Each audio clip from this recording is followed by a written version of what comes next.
Namaskar! Rakshak from the NFL Masala podcast here. Welcome to season 4, episode 35 of NFL Masala, where we talk about all the latest happenings in the NFL with a little bit of spice. And yes, folks, I know it has been a long time, but trust us, we were not asleep. We were busy with like a lot of outside stuff, but today's episode, I am joined by my special guest, Mr. Cam Stackman. Cam 24/7, always showing up when we need him to. And today we're going to be talking about these. We're going to recap what happened at Super Bowl 60. And with that, let's get on with some news today. Some Damakadar news. And let's begin, shall we, Cam? Yeah, let's go ahead. Awesome. So the first bit of news is this really touches me for this. So unfortunately on Sunday, I believe this was Saturday, we had some very disturbing news about former Vikings wide receiver Rondale Moore. He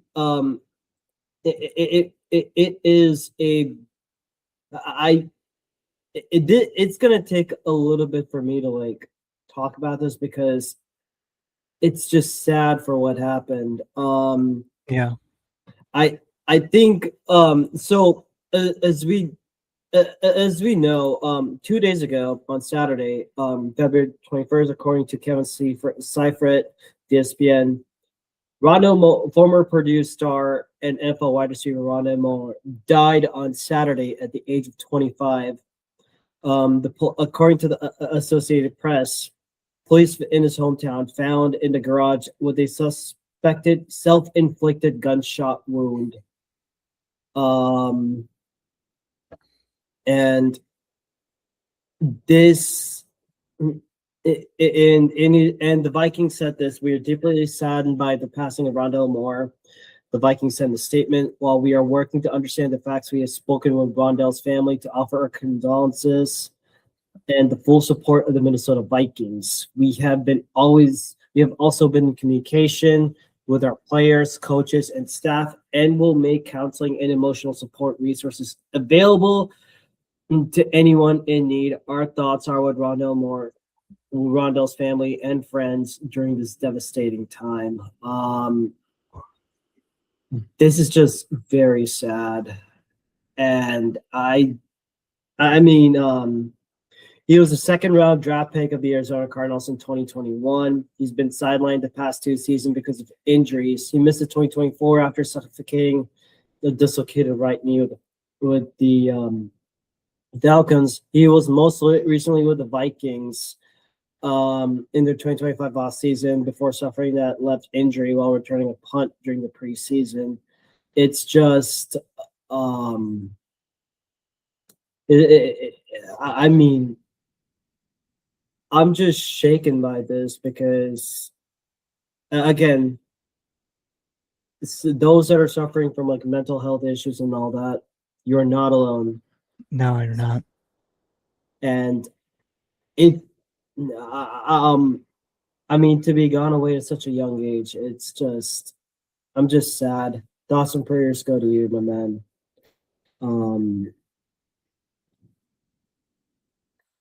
Yeah, it's just it's just sad. Well, moving along. Couple of updates.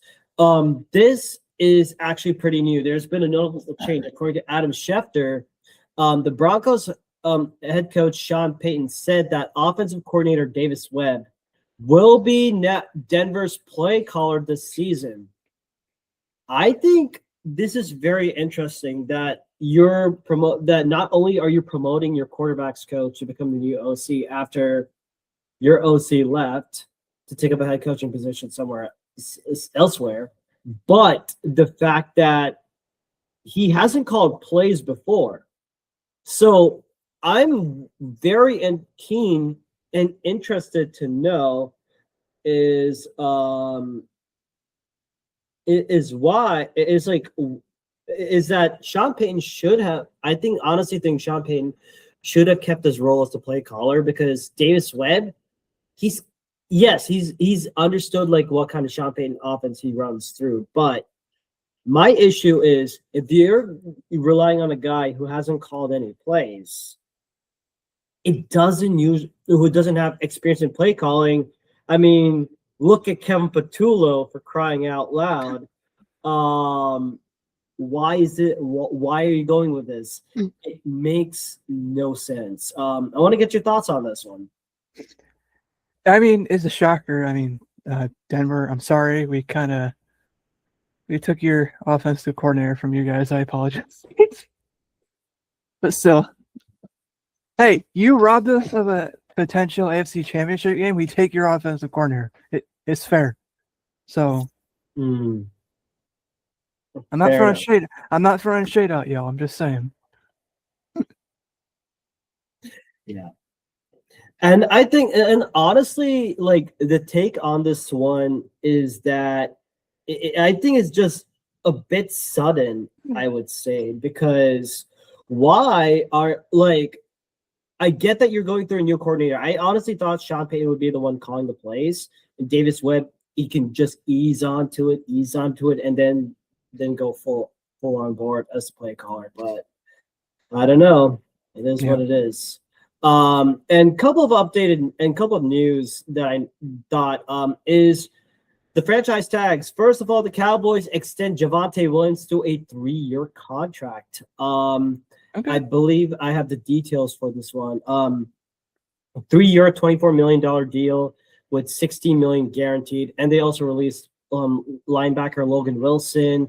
Rams have promoted pass game coordinator Nate Scheelhaas to offensive coordinator, and they make their QB coach Dave Rangone co-offensive coordinator and QB coach. And also, just to add to that, they also brought in Cliff Kingsbury as an assistant head coach. So not bad. That Sean McVay tree and adding Cliff Kingsbury, like another element of surprise to this offense led by Stafford, bring in an air raid system.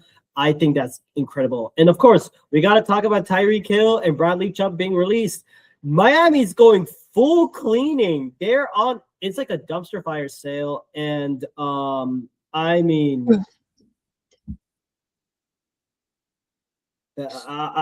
like everything is like, like how you go for binge sales, like everything must go. This is a fire sale, like your local garage thing. It's like, I think what Miami is doing, they're trying to like lower their salary, like increase their salary cap by so much so that they could try and and what does this mean for Tua?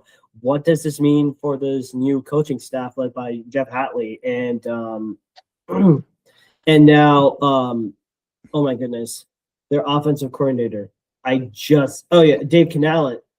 No, Bobby Slowick and pass game coordinator Kevin Patullo. I just love it. And also, I think like it's very interesting to see how this is all going up ahead. And that's all that's all I can discuss at the moment. Kyle Pitts being franchise tagged. I mean, franchise tag of like $16 million, I believe.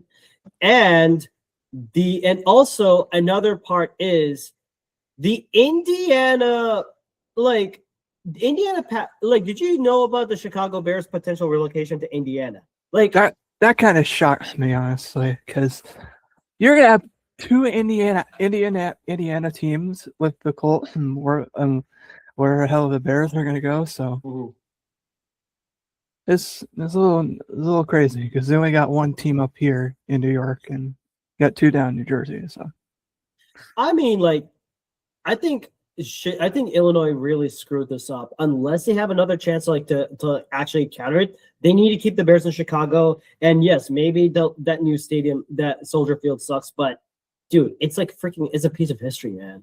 If you compare Soldier Field to Lambeau, those are like the two tundra teams, I guess, of the NFC North. I mean, excluding Ford Field though, but yeah, I mean that's just asinine that they're trying to do that. But That's what it is. And with that being said, Cameron, are you ready? Yes. Are I'm you ready. ready to talk about this? Oh boy. So, for those that are seeing my friend Cameron's face happily and his evil self, which I fucking love so much, pardon my French, everyone. There was a Super Bowl that happened on February 4th or February 5th. I forget the dates, but I don't care. Super Bowl 60 happened. Yeah. And I thought it was going to be, I honestly thought it was going to be a very tight game offensively because defenses, they can only do so much, but then all of a sudden it was going to be like whoever makes the last defensive play. I did not expect this to be a super long defensive. It was for those that love defense, this was the game for you. For those that wanted an offensive shootout, this was not the game. It wasn't. Pass go and move away. Because that was not it. So the Seattle Seahawks are your Super Bowl 60 champions. I can't believe I'm saying this. Sam Darnold got a ring before Baker Mayfield, Josh Rosen, who is now like some bank assistant right now, Josh Allen, Tua, Lamar, and Lamar Jackson. That 2018 class. I mean, I was gonna say Saquon, but he was a running back. Yeah. Yeah, he won the Eagles. I mean, like Saquon's like the first. I think there was someone else like who got a ring before Saquon in that 2018 class. But I mean, or Dallas Goedert, Dallas Goedert or Saquon. I don't know. I'm losing. I forgot who else. But I mean, this was not the best offensive game, but I thought it was a very well played out defensive game overall. I mean, if you wanted to talk about let's break this down. We thought we can argue about what were the matchups that we wanted to talk about. We talked about how defense was going to be the goal. Seattle started the ball first, and I'll say this. Do you want to know the following drives that happened in the first half? Oh yeah, what are those? Field goal, punt, punt, punt, punt. Then punt, field goal, punt, punt, punt, field goal, end of half. What I noticed is that the Seahawks, at some parts, they were able to move the ball, but in spite of getting close enough to the New England red zone, they were not able to get touchdowns. And those deep balls that Sam Darnold was trying to target, everyone knew that JSN was going to get covered. But guess who was on him? Christian Gonzalez. I honestly thought if Christian Gonzalez had not made those plays in the second half, like in the first and second half, like knocking down those deep balls, New England this would have been a blowout. Mm-hmm. But what a hell of a game. But I honestly thought the biggest difference of this game was the Seahawks' ability to run the ball. And there's a reason why Kenneth Walker III, 27 carries, 135 runs, he was your Super Bowl MVP. And and he's going to be a free agent because I don't think he's going to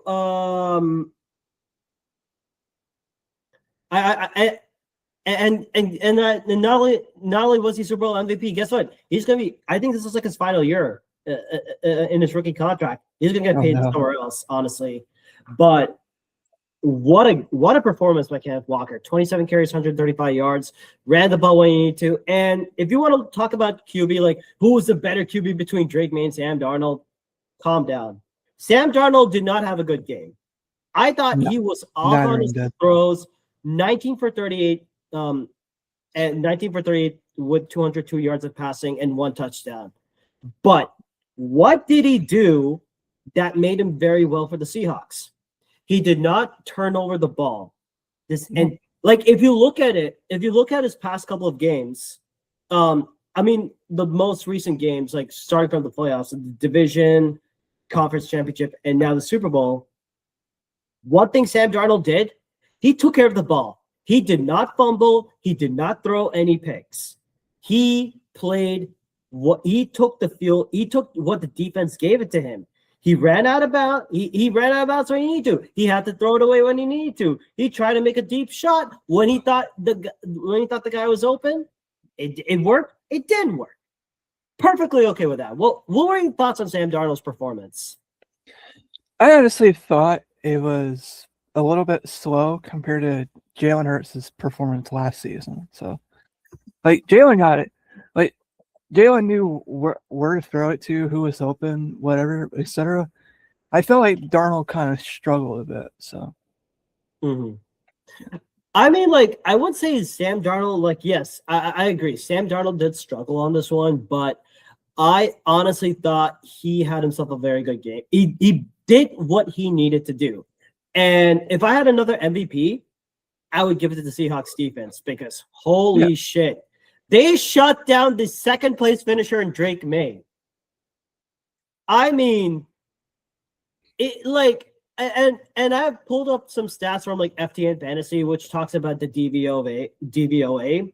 Seahawks, they're called the dark side defense. That's what they're called.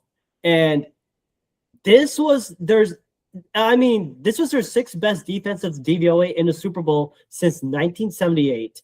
The offense only had negative 5% DVOA, which is partly because the opponent adjustments based on the regular season when the Patriots defense was bad. I mean, the Seahawks, like, if you want to talk about the Seahawks, I'm just trying to look at this. So individuals ones. If like Drake May, 27 for 43, 2 touchdowns, 2 interceptions, and 6 sacks.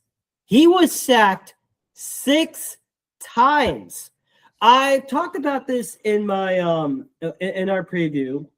There are 3 things that can kill offensive drives: turnovers, sacks, and penalties. Yep. Breaking all of this down, I have the team stats pulled up. So let's take a look at an analysis and see were those 3 categories fulfilled. Who had the edge on that? Are you ready for this, my friend?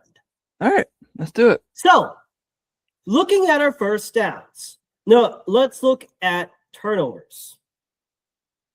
Who won the turnover battle? Oh, damn. Man. The Seahawks they didn't turn over the ball once. They did not turn over the ball at all. Now, look at the sacks and sacks yards. 6 to 1 sack. And Sam Darnold got he got tackled by Milton Williams. I thought that was a good play. It was a good play. And last but not least, I said turnovers, sacks, and penalties. Yep. I mean, I think penalties.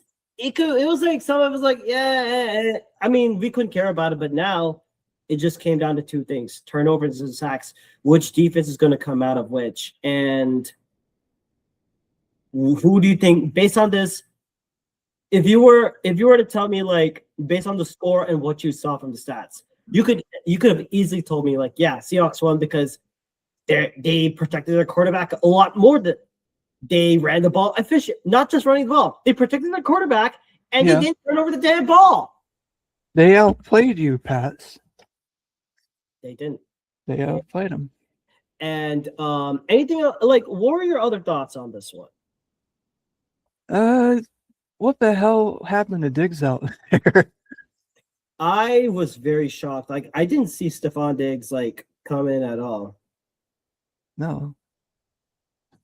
Like, I'm surprised that JSN went for concussion protocol and he was cleared like a half hour later. So, I mean, like, I mean, like I knew like JSN was like in a concussion protocol, but looking at like with him being out of the play, someone else had to step up. Luckily, Cooper Kupp, AJ Barner, and luckily for Sam Darnold, he has so many weapons to work out with. Cooper Kupp, former Super Bowl MVP, along with Stafford. Yeah. Then you had Kenneth Walker stepping in, making like some good, okay pass plays when catches when he needed to. Rashid Shaheed, I thought that his speed was going to be the best, and I banked on him getting a kick return for a touchdown. He failed me. Luckily, I did not do any betting on that one, so I'm a happy customer with that. I'm happy I do not do sports betting because I didn't do that. But, I wanted to, but I was like, no, I'm not taking this gamble. Yeah, we're not doing it. Yeah. Good.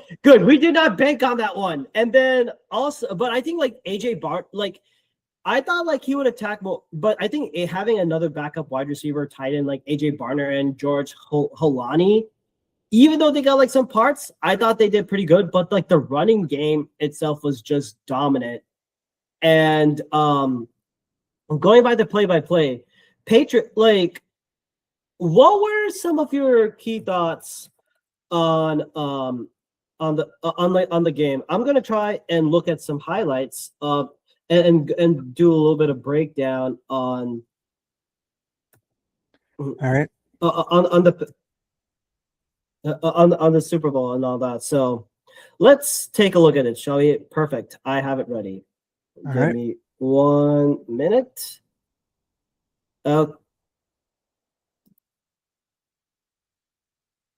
right. It's pure Super Bowl ads and boom. Okay, perfect. So let's do a little bit of film review. This is from NFL.com. So please bear with me on this one, folks. So all right. Let's take a look at this. So I am going to, okay, I put this on mute. I am going to let's do the speed to like 1.5 and all that. So all right, to 0.8, because I like to do, because when I look at defense wise, I like to break it down into intervals. So after the Seahawks get their field goal, look at how the Seahawks are focusing on. If you look at their 1st and 10, they're showing initial pressure. Like what I like about their defensive scheme, like by Mike McDonald, their corners are pressing. And if I want to talk about corners, like you have to give a big shout out to guys like Josh Jobe, Nick Emenwari, and Devin Witherspoon. Those three played a hell of a game. And I thought like Tariq Woolen, who was supposed to be like the problem, I thought he had himself a pretty decent game. And any Seahawks fans are saying like, please do not force a penalty. So looking at this, Seahawks, they're all linebackers saying, oh, we know that Drake May, they're kind of playing like their middle spy, so they can keep an eye out on Hunter Henry.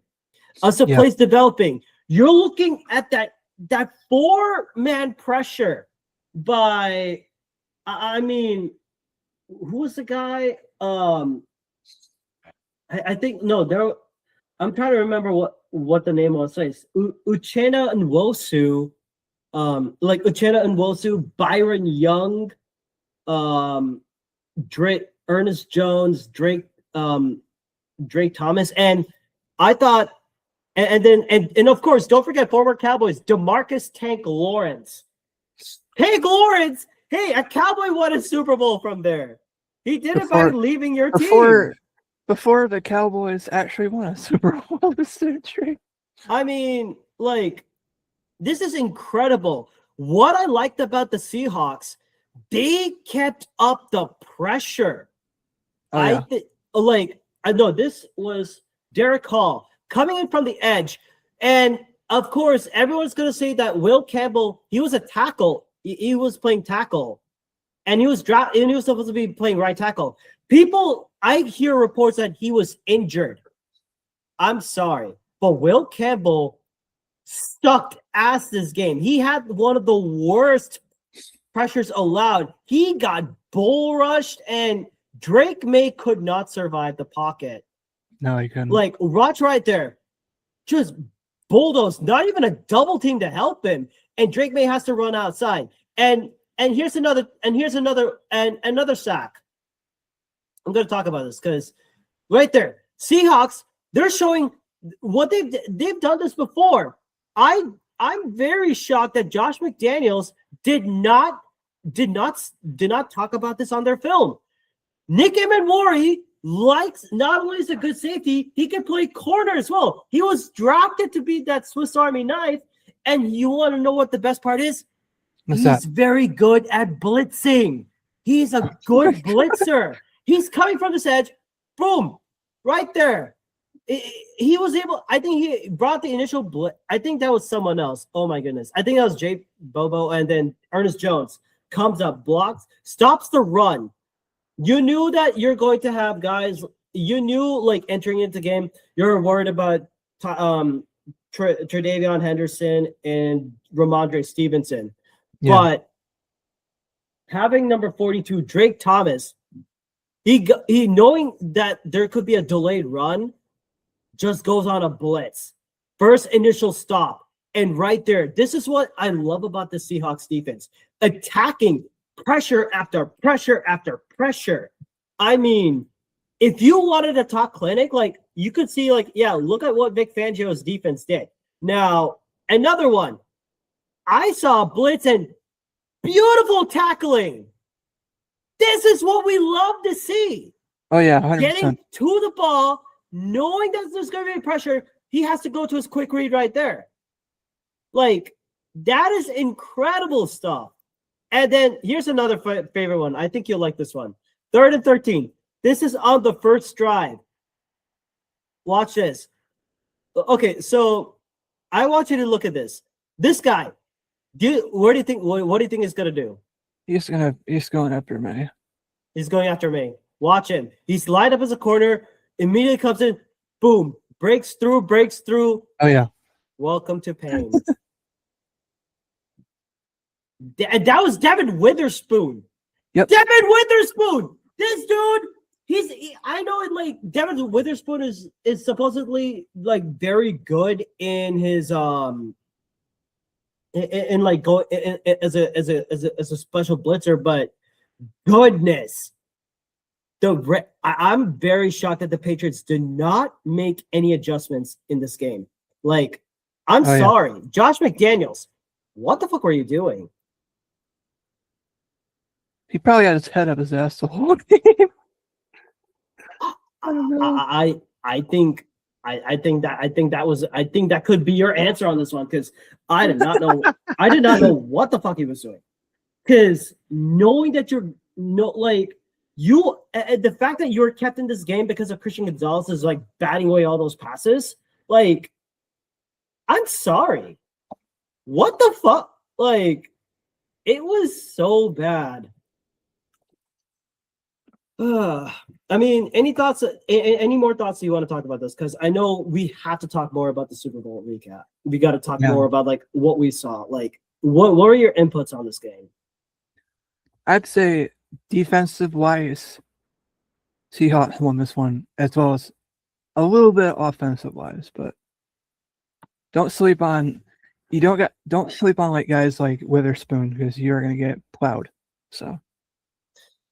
I think like, and looking and I found like and I found like a couple of good things. Like, of course, like in this game, and looking at Sam Darnold, he was pressured 14 times. It relies in 1 QB hit and 1 sacked, but the fact that the offensive line was able to improve, it's still like the only way England was able to be in this game. They focused a lot on blitz packages and just trying to bring in pressure after pressure after pressure.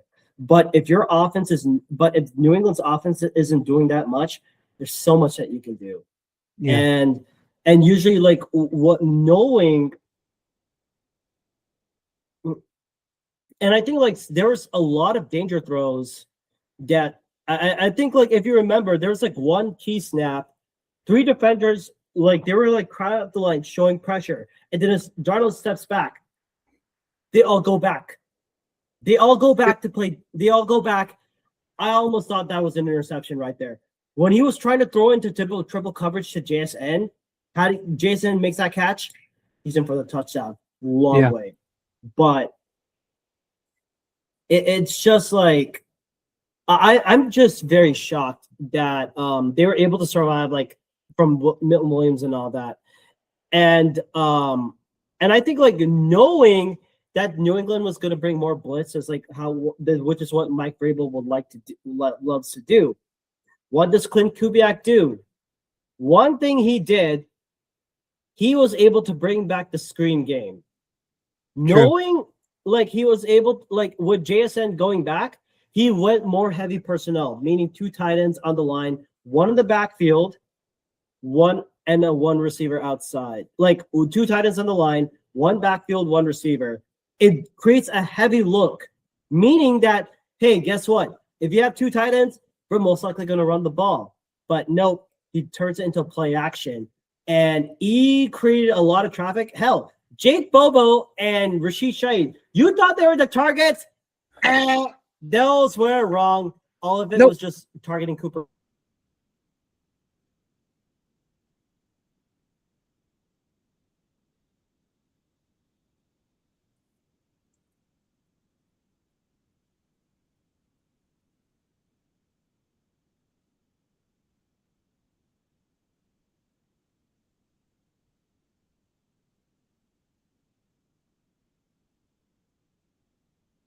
Uh-oh.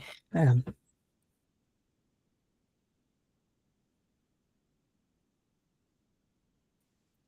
I don't know what happened. I don't know what happened either.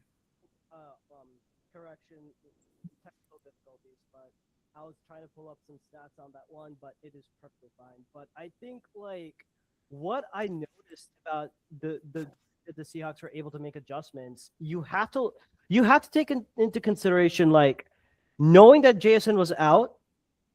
They went more heavy person, as I mentioned before. They went heavy personnel.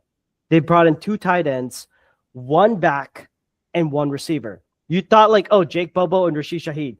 New England's like, oh, we're gonna win this one because JSN's out. We can guard Cooper Kupp with like our corners, like and it's gonna be easy peasy. You thought do you really think that Clint Kubiak's gonna get out a masterpiece out that? Hell no. But guess what they did? They mixed it up. Yeah. They mixed it up, and Clint Kubiak, who is now the new head coach of the Las Vegas Raiders, congrats to him on that. I mean, he pulled off a masterclass on this one. Well, any more? Do you want to add? Because I think I'm trying to like get one more stats on this one. I got nothing else to add besides okay. I got nothing else. My cat just distracted me. He is stretched Perfectly out okay. And also like another couple of things, like if you talked about and if you want to know another critical stat, while the offense could not get that that third down and offense and the red zone and like when they were when they were in the red zone, they were 1 for 4 for 16 on third downs. But getting those explosive plays, especially those long runs by Kenneth Walker, those deep passes like Cooper Kupp, play yards after catch, that's what really helped them out. And also knowing that Sam Darnold didn't need to do that much, all he had to do was just game manage. He had to play the game manager mode, and it worked out well. And plus, knowing that the Seahawks defense was kicking ass, he didn't need to do. All he's just say, okay, if we spot a turnover, we're gonna go after it. That we're gonna go and score. And we know what happened in this one. Yeah. And so like we noticed like 9-0. This is halftime, and then all of a sudden, guess what happens? In the so Patriot, like I think this is the drive that changes it all. The last drive before the end of third quarter, 12-0. After a couple of runs, after like Tre'Davious Henderson 3-yard run, Drake May, they get a holding penalty.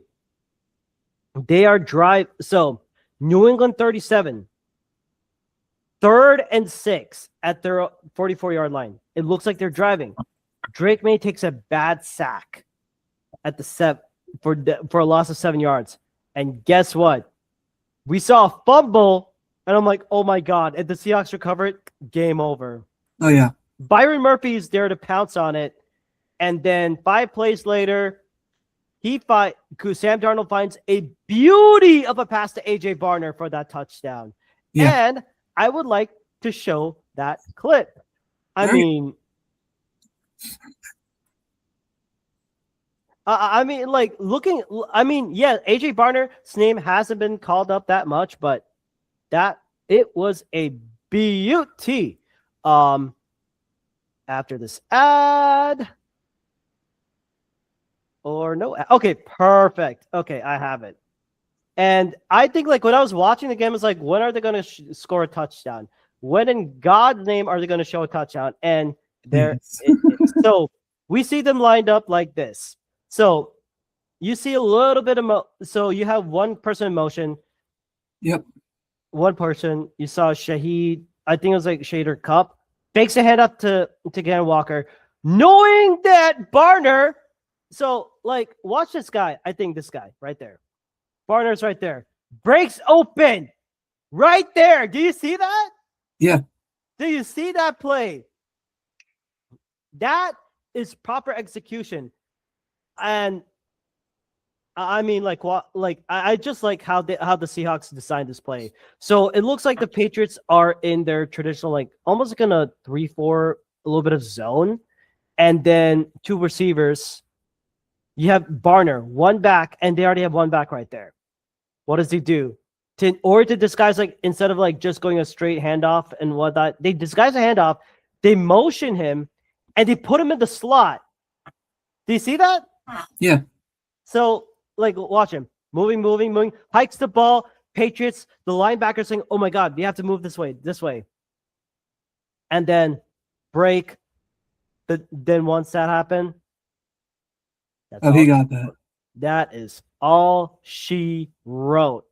And then, of course, the Patriots answer back 19-7 with 2 deep passes to Matt Collins. Former Eagles Super Bowl winning wide receiver back in Super Bowl 52. Yeah, Super Bowl 52. I think that was it. I didn't even know. I didn't know how he was with that Nick Foles team that won the Super Bowl. I did not know that. Yeah, and he had 2 big, and it was like a 24-yard deep pass, and then of course right after that Drake May quick passing, and then made it 19-7. Then the Seahawks punt. And then I'm like, okay, Patriots may have a chance. And then here's what happens with Drake when Drake May has the ball with about 10:40 to go. You want to know what happened? Incompletion. 13-yard pass. Yep. To Ramondre Stevenson. Good. Incomplete deep to Matt Collins. 4-yard pass. Then he breaks a good 16-yard run.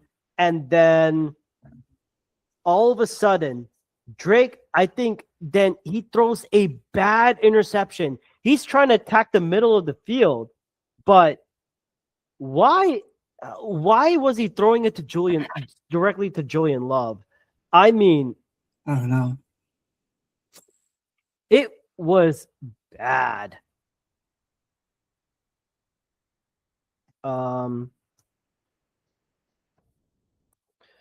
Let me show that clip. Another clip on this one. Okay, back to our defensive clips. On this, give me 1 second. And if you had while as I'm pulling it up, who was your other MVP for this game? I say Darnold. Sam Darnold? Yeah. You thought Sam Darnold was MVP?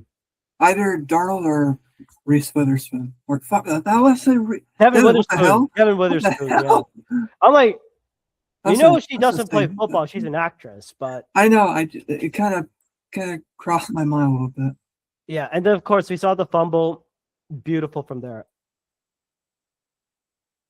Okay. I think this is the play right there. 19-7. Sam Darnold is in a Sam Darnold. So after taking a couple of sacks, that's Sam Darnold. Shotgun pass, goes back. I'm sorry. Why are you throwing it that deep? I don't know. I would not have tried that. That was an issue. I just don't know what I mean. I just don't get that. I just don't get that concept. I mean, neither. Yes, I do understand that Stephon Diggs is like your only big receiver right there outside over there, but I mean, you had you were trying to get to Demario Douglas, Kayshon Boutte, Kyle Williams, Matt Collins, Ramondre Stevenson. I think this really highlighted the problem for the Patriots. They do not have a number one wide receiver. They're big number one who can fight through the double teams, who can get the open balls, and like that. That's why we're hearing so many stupid shit from like Varun and Achu saying, "Oh, they should go after AJ Brown." I get the AJ Brown connection when he was under Mike Vrabel with the Tennessee Titans, but I kind of get where they're coming from because this game really showed that they did not have a number one wide receiver who can get through that and allow Drake May to not make those type of stupid fucking mistakes.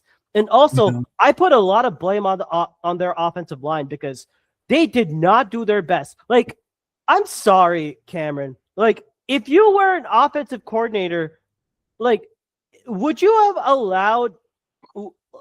I'm talking this and I'm about to get really furious. It's about to be 10 o'clock in the fucking night. And watching this again, I like to see when teams are like kind of like equally matched up, but Jesus Christ, what are you? This was not even close to evenly matched up. I mean, it was a beatdown. Drake May had his welcome back to earth.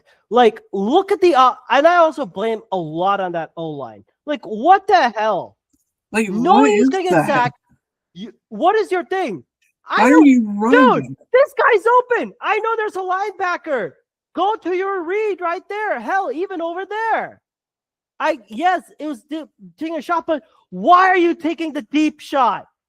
What's the purpose of this shot? Bro wants to be Tom Brady so badly. I mean, I'm sorry. Look at it. Look at Julian Love. All he needs to do is just sit right there, knowing that they're behind. Seahawks defense like, oh yeah, all we need to do is just sit back and play zone or play and let them come to us. We don't need to do a damn thing at all. Like, yeah, we can simulate a pressure. Look, I'm going back. I see these two right there. Drake May.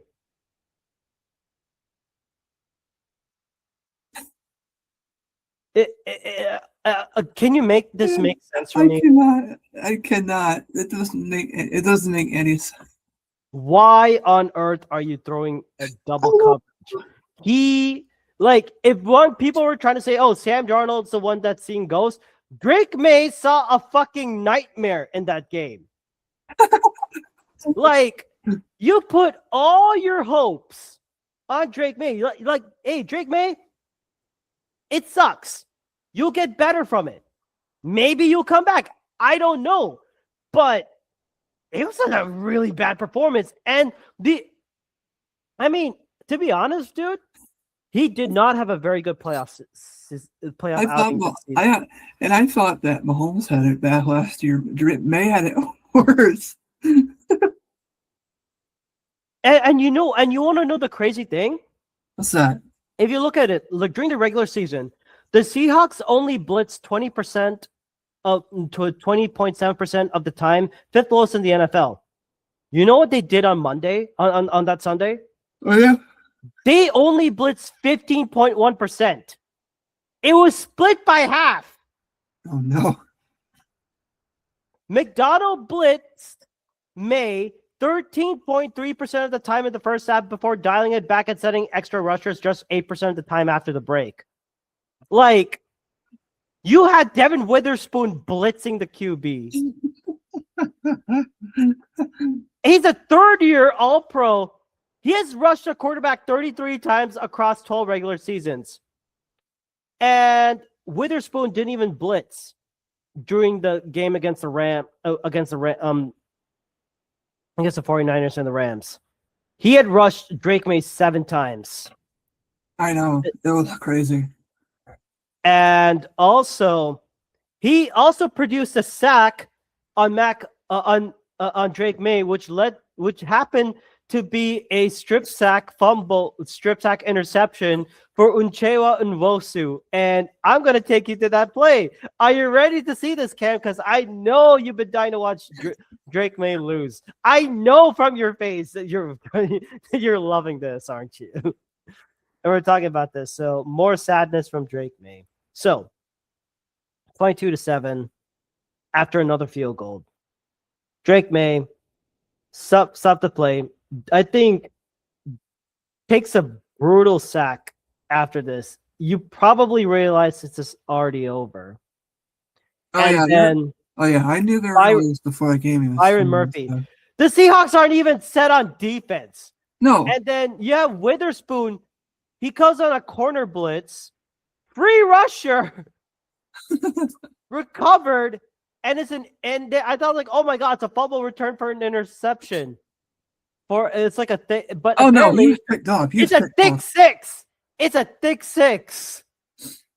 Okay. And we have Varun Madali back.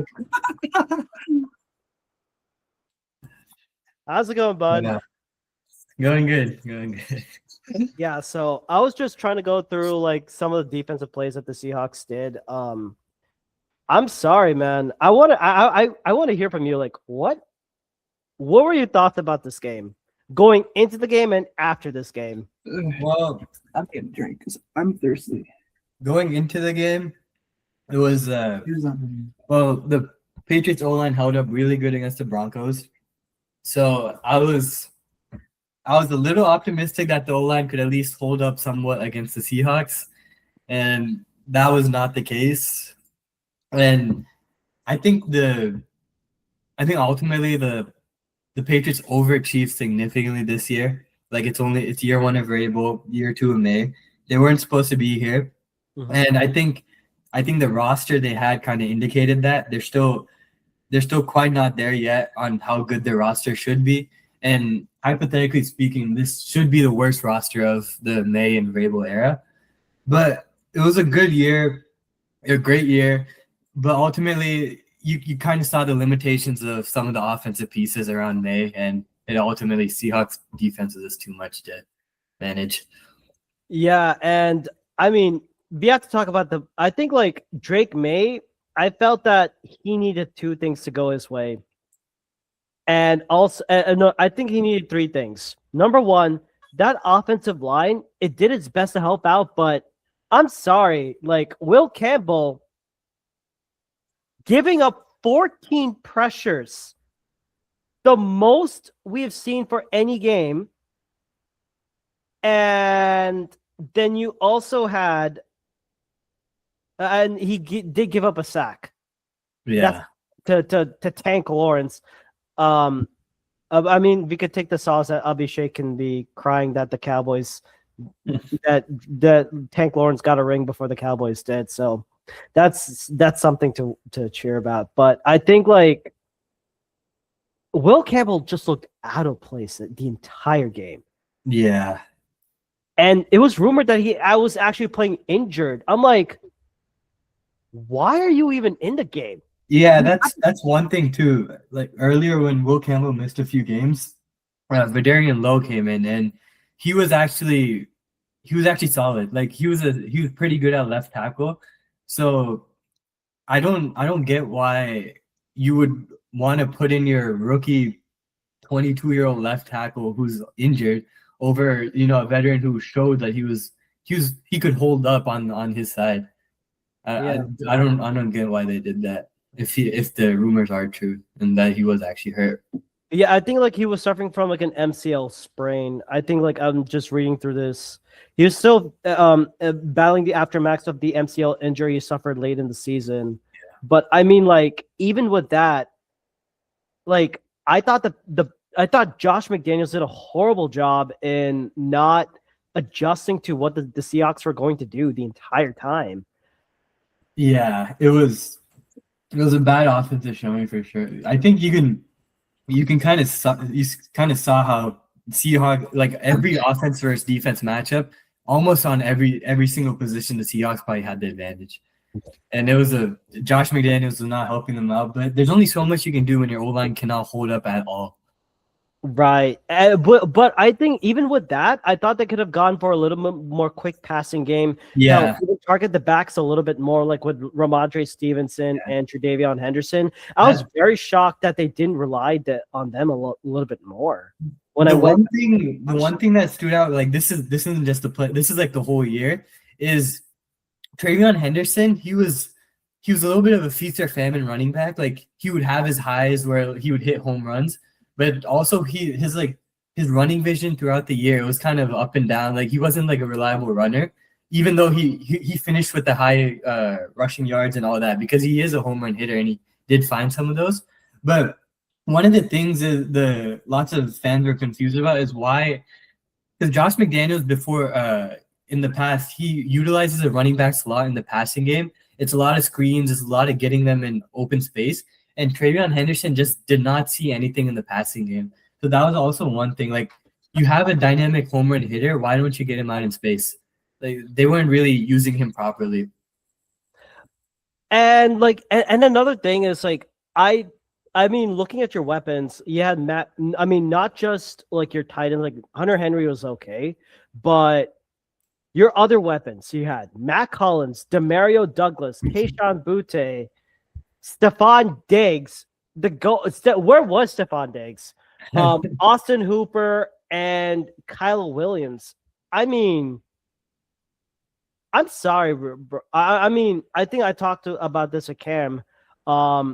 Y'all needed a wide receiver one. Yeah. You did not have him. Stephon Diggs did not even show up this game. Yeah. He's probably crying because Cardi B broke up with him. Oh yeah. Oh, Cameron, do you have any words to say to Varun? Now that he's here. Sorry you sucked at the Super Bowl. You didn't belong there anyway. Cameron playing in the Super Bowl. Come on. Josh Allen wishes he could do that. Honestly, Varun, if Josh was there, it would have been a better game. So Yeah. it would have been better than the joke we saw. So Coulda, shoulda, woulda. It's that seems like that's all Josh Allen does now. I don't know why we're favorite to win the AFC next year. I mean, that's how it always goes. Your favorites, you choke in the playoffs, rinse and repeat. Yeah. It's just not... Yeah. I'm just hoping we don't choke it in the draft. Wait, Kev, honest thoughts on the Joe Brady hire? Some people, I'm not entirely mad at it, but I really think Bean should have took the majority of the responsibility. So, And he threw McDermott under the bus, and I was not happy about it at all. That's what I don't really get. If you want to move off McDermott, find a new guy who can like change the culture. You're just bringing in the same OC who underachieved like over the last few years. Yeah. I mean, it's just, well, that was bad itself. But I mean, going back to the Super Bowl, like if I had an MVP for the Patriots, you know who I'm gonna give it to? Christian Gonzalez, man. Oh yeah, played his heart out. I would have given it to Gonzalez. And by the way, Christian Gonzalez from our actually lives really close to my hometown of Frisco, Texas. He actually he's from the Colony. Oh. I mean, he's worth. You gotta extend him. He's worth every penny. Arguably the best. No doubt about that. Like if I'm even though, and you know what the crazy thing, he only allowed 3 receptions for 36 yards on 5 targets. Yeah, he locked up JSN. He locked him up. He locked up JSN big time. Mm-hmm. But he held him to, and you know what? When covering JSN, he held him to 1 reception for 16 yards on 3 targets. Yeah. 3 pass breakups, 86.8, the highest PFF coverage grade on the team. Yeah, it's him or Sertan as best corner in the NFL. Either one. Yeah, and what he's in this like what third year? The 20 I think fourth, so. yeah. Third year or fourth year because like that guy. I mean, Gonzo played so well, Yeah. and I think he's just gonna get better from that. I also think, and I mean, Carlton Davis was okay. Like the Patriots secondary did all they could. They played hell of a job. But I Yeah. think like I think when the Seahawks started going a little, I think when JSN went out for a concussion, the Seahawks, as I was saying to Cam, the Seahawks went more 2 tight end sets. They brought in 2 tight ends, AJ Barner and and George Holani, and I think their other one, and they relied a lot more with like switching up with Cooper Cup. Rashid Shaheed was playing decoy. Yeah, I think, Yeah, Shaheed didn't do a lot this game. Yeah. I think the Patriots defense had him scouted and they played him very well. if you look at the Patriots like defense from like a roster wise, secondary there, you have Gonzo, you have Carlton Davis, you have a good secondary, and then on the defensive line, your edge Chason broke out, but you still kind of need like a true star edge. But Barmore and Milton Williams, they showed throughout the playoffs they can generate pressure. That's why Williams got paid. It's the middle of like the linebacker. You need that guy. Like Spillane was it throughout the year, but he's been injured and he's getting older. That's what they need to address in the draft. Maybe it's someone like, I've seen a lot of mocks with someone like Jacob Rodriguez, which would be awesome. Oh my God, my boy from Texas Tech. By the way, those that have not have heard me harp about this guy, Jacob Rodriguez goes to my school, Texas Tech University. Basically, the one of the best linebackers, I would say, in all of college football right now. But I mean, I would not be shocked. And you know what? In a bit, I'm actually going to Tankathon right now and see who the Patriots get. But I think, like, honestly, Rodriguez is going to be more of a second round, third round. Yeah, that's what I meant in the second round. Because I think there's like a lot more better linebackers, I would say. And I'm just going mock draft at the bit. If I'm the Patriots, you're looking at an edge, Zion Young, edge from Mizzou. Either wide receiver or edge. It has to be either two. Or maybe if a good tackle falls, you take a tackle, but it should be wide receiver. Zion Young, edge from Missouri, 6'5", 262 pounds. Recorded 42 tackles, 6.5 sacks, 2 passes defended. So he could play that edge outside linebacker. I've yet to, and I'm just saying this out loud, guys, because I've not watched any college football, or combine tape yet, other than Texas Tech, because I'm such a fucking homer. Yes, we get that, but and I think like, and I mean, looking at with all this and I have the Bills. I see the Bills taking TJ Parker edge from Clemson, so start watching some tape on that. Yeah, I see that too, honestly. And you know what? I'm just gonna look up if they even get Jacob Rodriguez. Jacob and second, third round. He's probably there. Okay, I'm very curious to see where he falls in. I do think that's great value though. He was at what? He was. Oh God, Jacob Rodriguez goes to the Tampa Bay Bucks. Holy shit! If they get him, Tampa's kind of suck. I don't know, man. Other than like, yeah, probably they need like a coverage linebacker, like outside of like Vita Vea, and like help out with Levante David or something like that. Dude, Rodriguez learning from him. Holy shit. Yeah, I will be scared. I will be like fucking scared on that. But I think like with that being the case, I think like if the Pats can go, if the Pats wanted to go like linebacker, that's perfectly good. Yeah, it's got to be the second or third round though. First round has got to be edge or receiver. Yeah. I mean, and if you want to talk about like top linebackers, looking at from Tankathon, Arvell Reese, Sonny Sites, CJ Allen, Anthony Hill, Josiah Trotter, who is also the brother of Jeremiah Trotter Jr. and the son of Jeremiah Trotter, former Eagles linebacker. So, and Jacob Rodriguez, Homer. But also, I think like the Pats could also, and if you want to look at wide receiver, the top one is Carnell Tate, Mekhi Lemon, Jordan Tyson, Denzel Boston, and of course from A&M, Casey Casey Concepcion, Oh, he's and that wide receiver from Indiana, Omar Cooper Jr. So yeah, I think if the Pats are going receiver, it's the most likely ones are probably KC or Denzel Boston. yeah. Either of those. Yeah, I got to start I think and luckily the combine is coming up pretty soon, so time to watch a lot of tape on that one. I don't think he'll fall there, but someone like Kenyon Sadiq for the Pats would be like someone who can stretch the field because they don't have that. Kenyon Sadiq is he's supposed to go early 20, top 20. That's gonna be tough. Mhm. And I was thinking and for the Eagles, if Dallas Goedert goes somewhere else, that'd be a good fit. Yeah, I can also see someone like the Broncos getting him. To get Kenyon Sadiq. Yeah. Oh my, Yeah. that would help out. That'd help out Bo Nix a lot. He was that guy. And also and I mean looking at this wide. I think for the Pats, you need to go wide receiver. You need a number one target, and of course, hearing the rumors, Cameron, get the shots out. Oh, AJ Brown's a Patriot. Yeah, I know. There it is. Every time you hear from a Patriots fan saying AJ Brown to the Patriots, get your drinks ready because it's a matter of time. It's time. It's time to drink. It's time to start drinking. Because honestly, this is where we're at right now. There's no freaking way Howie Roseman's going to let him go. It's a $43 million dead cap hit if we trade AJ Brown, and we need a ridiculously probably a package, and it needs to make sense. And plus, if he doesn't like what Sean Mannion's doing, the new OC, and if he's able to work it out, that's good.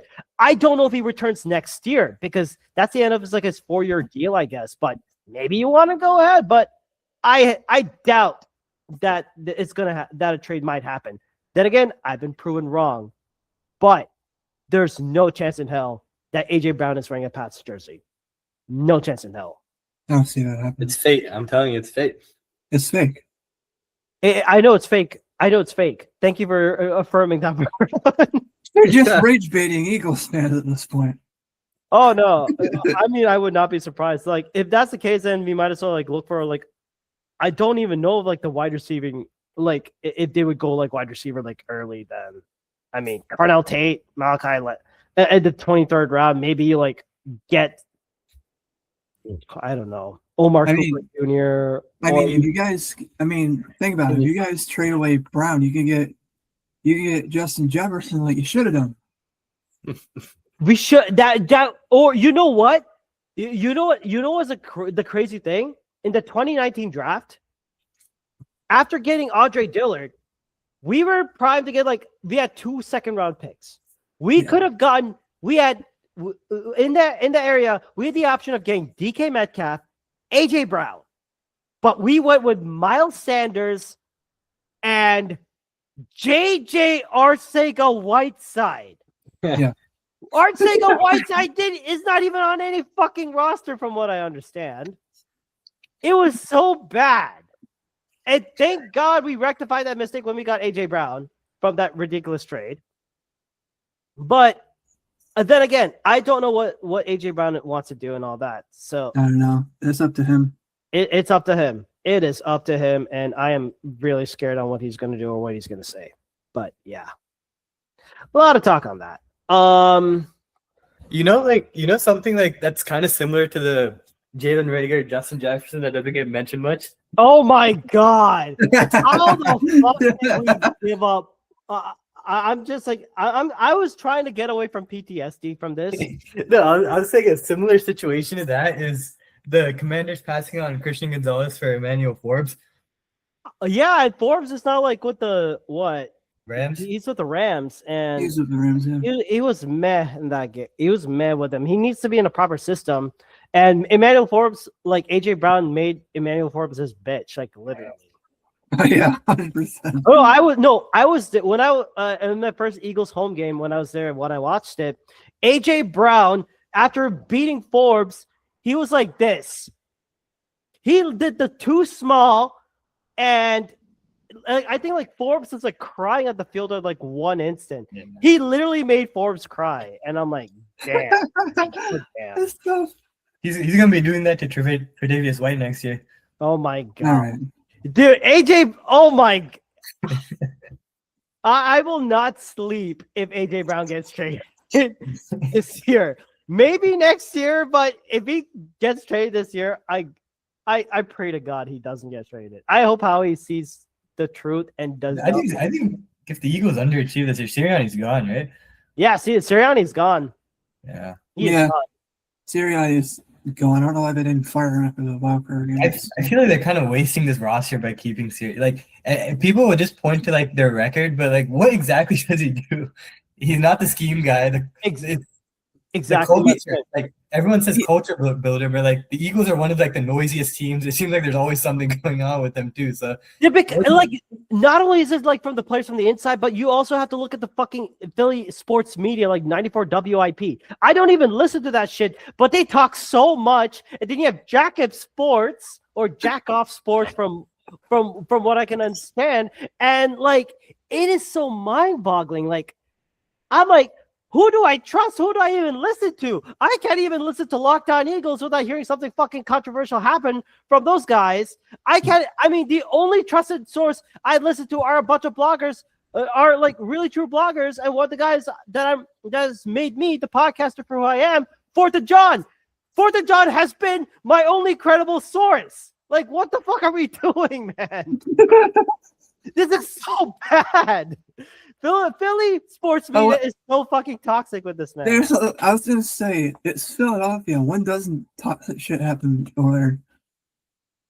I don't know. Hell, we the have a Philly, love-hate relationship with our teams. the Phillies have struggled with their own. Spring training just started.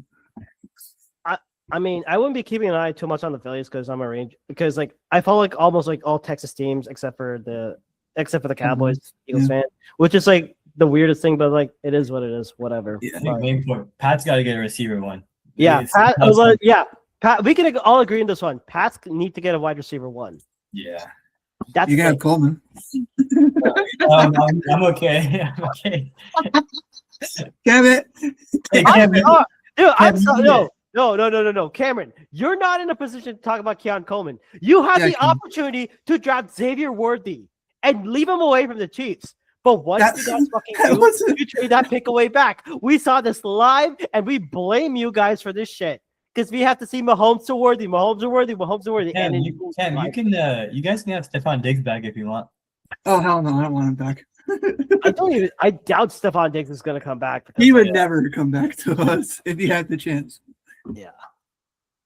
He'd probably go like I don't know, Minnesota or He's probably do not. like Minnesota or Pittsburgh. No, he's already facing like some kind of trial or something like that pretty soon. Oh yeah, that's For true. some stupid shit that he's done. So yeah, but I mean, we basically talked about like if I wanted to harp back again on the Seattle offense, knowing how well the Patriots were playing, Sam Darnold just didn't have to do that much. He just had to play game manager mode, and it's the reason why he's a Super Bowl champ. Of all people, Sam Darnold, Super Bowl champion. Honestly, no shade to Kenneth Walker, but like the Super Bowl MVP should have been their punter. He was pinning the Patriots nonstop. 100%. Like the punter, I think Jake Michael Dixon. Yeah. His average, but you want to know, like he out of 7 punts for 335 yards. His average was a 47.9. His longest was a 55-yard. He was pinning the Patriots constantly. Oh yeah, 100%. And also, you know who I could have also given an MVP to? I could have given it to Jason Myers. Oh yeah. 5 field goal kicking, but until the dams broke into touchdowns. Until the concept of having touchdowns happened in the fourth quarter, because God forbid it's a foreign concept when you have two great defenses playing. But I mean, that game was a fucking joke. It was horrible. It was horrible. Damn. Like our takeaways of this game, Patriots did overperform, and they need a wide receiver one and an edge rusher. You gotta get an edge rusher. And an edge rusher and a new edge rusher. And they need to learn and they also kind of need to learn how to like. They really need to adopt a new plan in like what was it? Shit. Oh yeah, they really need to learn how to make those in-game adjustments quickly, especially on the offensive side in a big game like this to help out their guy Drake May. Yeah, you got to They need surround to do me that. better. On the Seahawks, they don't. I think like with Clint Kubiak being gone, the new Seattle OC, I believe it is Brian Fleury, who was the former high-level assistant with the 49ers. That's why it's so hard to repeat in today's NFL. Like if you It is make so the hard, Super yeah. Bowl, like everyone's gonna go after your OC or DC or like whatever it is.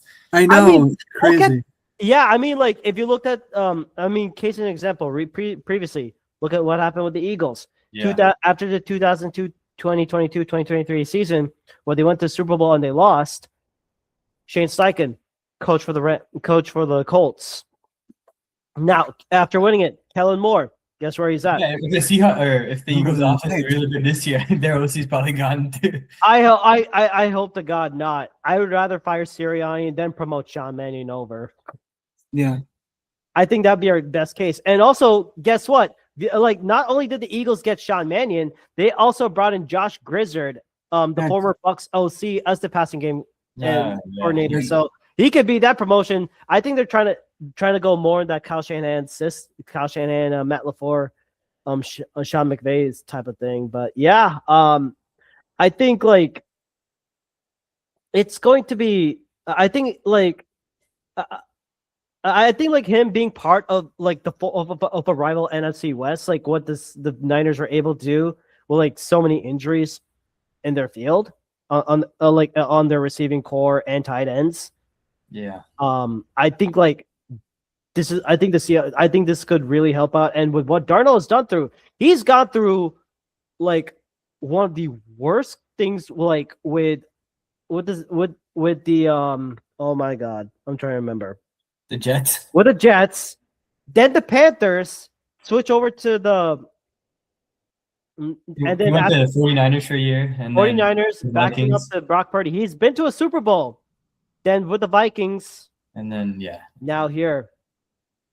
I think like if he continues that thing and he's able to repeat it back, it's like, don't tell Cam this, but hell, I think Sam Darnold might be the best QB of all in that 2018 draft. don't do that. Don't do that. Don't do that. He isn't here. That's why I'm saying it. And Baker Mayfield. Honestly, I would take Lamar over Allen.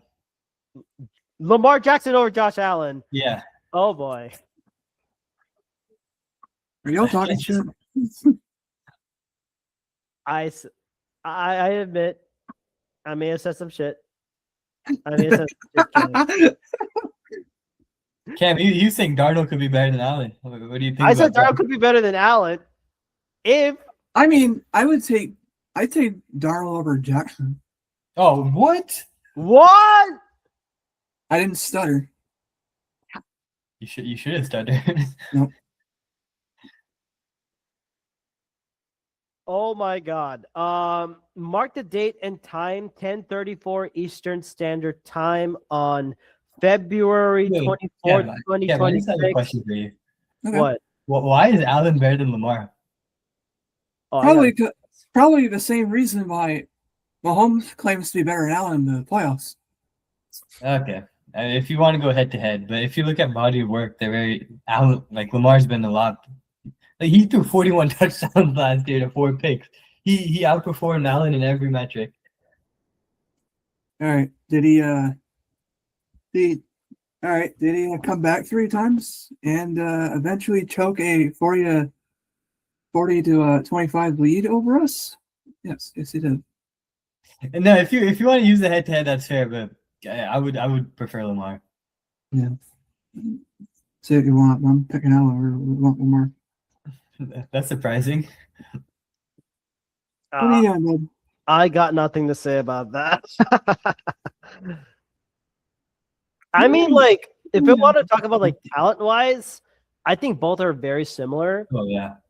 But because of like both of them can throw the long ball and they have the ability to like escape the pocket. I mean, Josh Allen's built like a tank. Lamar is 50. Class in general too. Yeah, but I think like when it comes to like playoff ability and scoring, I don't know which one to evaluate over because one of them has to make it to the big game. This was supposed to be their year. This was so it was right there when there was no Mahomes. It was right there, and they blew it. No, I blame the stupid controversial play with. That was not a catch, Cam. There's Wait, a lot of- what? a lot What of people saying there controversial? is. Are you talking? We're Okay. literally going back to the Broncos. Cam, Patriots. that was not a That was catch. really the only way why it ended. Oh my god. Cam, don't do this. That was I'm not a not- catch. I'm not making that debate. It's over with in my mind. I hated it though. Cam, I'll I give you the. I just hated how it ended though. Cam, I'll give you the. What was it? 4th and 1, the quarterback sneak without. I'll give you that against the Chiefs. They converted That that. should have been a first down right Yeah, there. that should have been a first down. What about that Worthy catch? You think that was an interception or no? Which one? When Bishop caught it and they ruled Oh, that yeah. Worthy caught it. Yeah. No, the Bills got hosed in that one. Yeah. Yeah. It happens every Very like every year. I hate it. Yep. And I think that pretty much covers our crazy Super Bowl recap. And with this, season 4 of NFL Masala is technically over unless season 5 comes in pretty damn soon. But to all our listeners, thank you so much for tuning into this 4 seasons of NFL Masala. And I also want to give a shout out to my co-host Anant. Hope you ace your exams, my man. I want to also give a special shout out to our fellow contributors here, Baroon and Cam. Thank you guys so much for joining in today, and always for joining in on any episodes that you can come and make it out. Also want to give a shout out to our correspondent Abhishek Ramani, giving us the news almost on a daily basis. Garv and Achut with his super crazy ass takes. I also want to give a shout out to my fellow Eagles guys, Pete Nathan and Asif Batai. And hopefully we see you guys soon for season 5. And where can we find your content? You guys can find me on my YouTube channel. I got some content coming. Stay tuned for that. Awesome. And what about you, Varun? I don't have content. But can you where can they find you on social media? Instagram, CamStack101, because Insta permanently deleted my other account because they're bitches. So that's all I got so far. So And what about you, Varun? On Instagram, Varun.Madali. Maddi. Awesome. And you can also find the NFL Masala podcast on our following platforms: Google, Spotify, Apple, Pocket Cast, and we're also on YouTube. So make sure you like, share, subscribe, click on the bell icon for more notifications. We're also on our following social media platforms: Twitter /X, Instagram, and Threads, all at the same username at NFL, or same handle at NFL MASA 2022, all lowercase. That is at NFL MASALA 2022. Thank you guys for joining in on this belated Super Bowl recap episode. Thank you guys. Have a good night. Peace.